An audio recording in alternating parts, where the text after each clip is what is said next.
Well, Liam, thank you so much for joining us today. We are here to talk not only Game of Thrones, of course, but also your new NatGeo series, The Hot Zone. Correct. Let's start off with the Game of Thrones stuff, because there are only 2 episodes left to go. I know. I'm kind of torn. You know I'm a big fan of the show. I think I both can kind of guess some things that are going to happen, but also I have no idea what could possibly happen in the next 160 minutes of the show. So what can you kind of set up for people on what they should prepare themselves for over the next 2 weeks without giving anything away? It's extraordinary where this is going to go.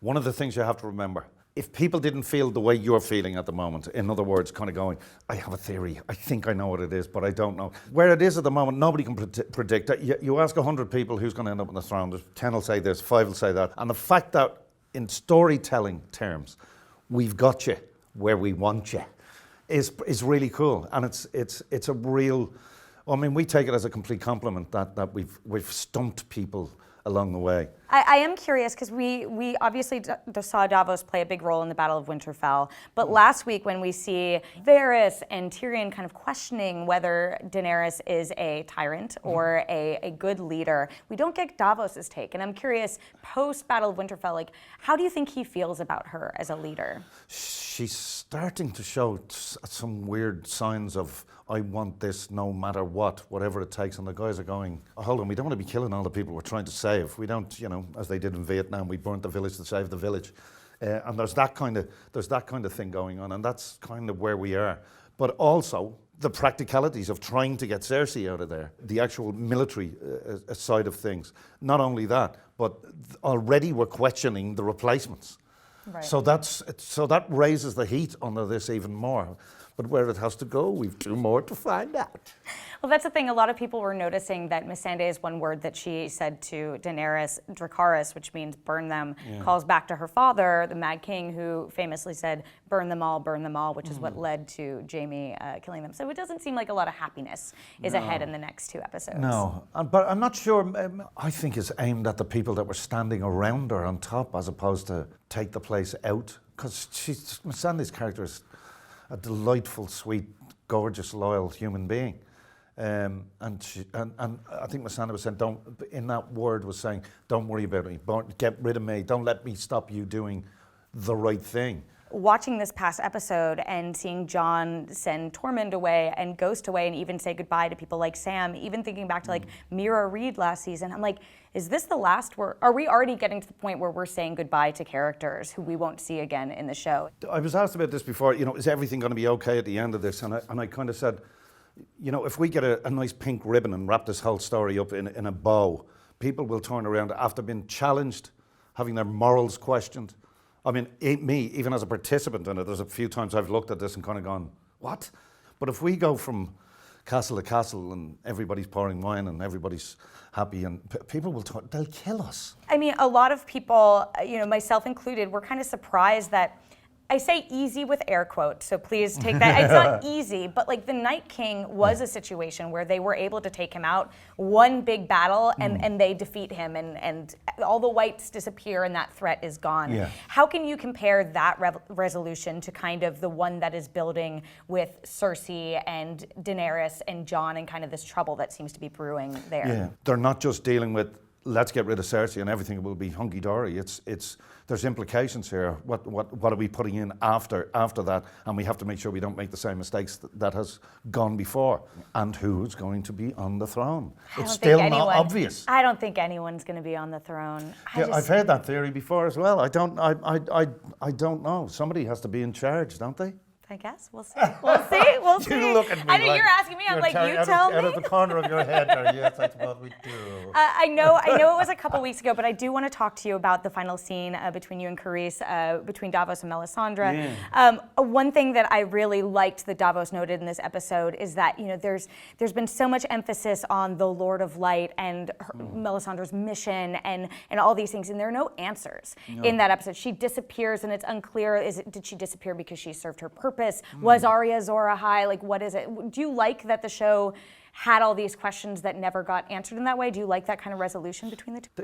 The old saying that, art, in a sense, should be holding the mirror up to society. And I think, in a sense, we do. There's no answers. Who is that? We don't know who the Lord of Light is. I even said it to Tyrion, was going on. When I was, I don't know what In happened. true Davos fashion. Yeah. Typical. I don't know what's going on, and there's a kind of an everyman feel to that. It's like none of us really do, and we don't know if her powers did that, whether the Lord of the Light, or it was coincidental. She knew she was on a mission to come back, but she didn't actually know because we had a plan of light in a trench. Was that part of her plan? And was it, as you said, her plan to walk off and just kind of go? It's been something I've really been trying to grapple with because I've been sitting with the show and the books and there are all these prophecies and theories and everything, and the idea of, almost like Lost, everything won't have an answer. We've spent so much time thinking about it that we've outthought what realistically you've we turned even... yourself into a spiral of madness. Yeah. So Game of Thrones is winding down to this not easy to defeat threat, but also in your new show, The Hot Zone, you are dealing with another very not easy to defeat threat, very not easily quantifiable in Ebola. And I'm curious, this is a rich character. This is a scarier story because it's true. Yes. What appeals to you about kind of this specific story, but also this type of storytelling where it's not so cut and dry, black and white? Yeah, well, with this one, I mean, there's a fantasy aspect to Game of Thrones, but The Hot Zone takes place in 1989 when Ebola was basically unleashed 10 miles from the White House. I mean, it's nuts. If you tell a lot of people that, they'll go, are you out of your mind? We know what the story with that thing. No, it made it across the pond. The irony is, even though our story could be in terms, it's 30 odd years ago, at the moment, as we speak, the second biggest outbreak of Ebola in history is happening now. Well, that actually is something I wanted to ask about because, obviously this is dramatized. You are not the literal people from, 20, 30 years ago. Yeah. But, it is NatGeo as well. And so you have this basis in education, in history. And scientific fact. Yeah. And so how much can you say to people who are going to watch this show is 100% factual, versus having to kind Well, of it be isn't dramatized? because it can't be. Right. And I was saying this earlier on. There's a very good reason for this. You have to remember this is the scientific community. They're not known for their huge amount of partying and huge amounts of dramatic storytelling. They spend a lot of time in petri dishes and test tubes and going across and getting samples. So we needed to get our story over, and so what we've got is a series of very bad decisions that allowed these monkeys to come in that were in for animal testing and whatever at the time, and they were discovered they were dying and getting sick, and they didn't know what it was until this thing came out. For people who have been invested many seasons in Game of Thrones and are going to be newly invested in the Hot Zone, which would you say has a happier, more satisfying ending? To bring it all back together. That's fantastic work there, Terri. Fantastic work. I know you can't tell us, but can you give us an indication compared to that one? You just on a scale from 1 to White Walker. As I do when I'm feeling particularly naughty. When people come up to me and dive out in front of me and go, can you tell us anything? Can you give us a spoiler? Anything, just give me anything. And I go, when I'm feeling naughty, I go, okay, I'll tell you. And they go, no, don't! Because they want to know. They have to ask because they can't let the opportunity go of possibly getting the information. Of course, that's why we're here. But as soon as you say anything, they go, don't tell anyone. And listen, both our careers would be over, Terri. We'd be doing this on the sidewalk if I said anything here. You know it and I know it. I think people just want to know, do they bring their... Any words of comfort to steel people for what's ahead? Oh, right. So in other words, do they open a bottle of champagne or a box of Kleenex? Maybe or it's probably both. Whiskey, yeah. It's both with this, I think, isn't it?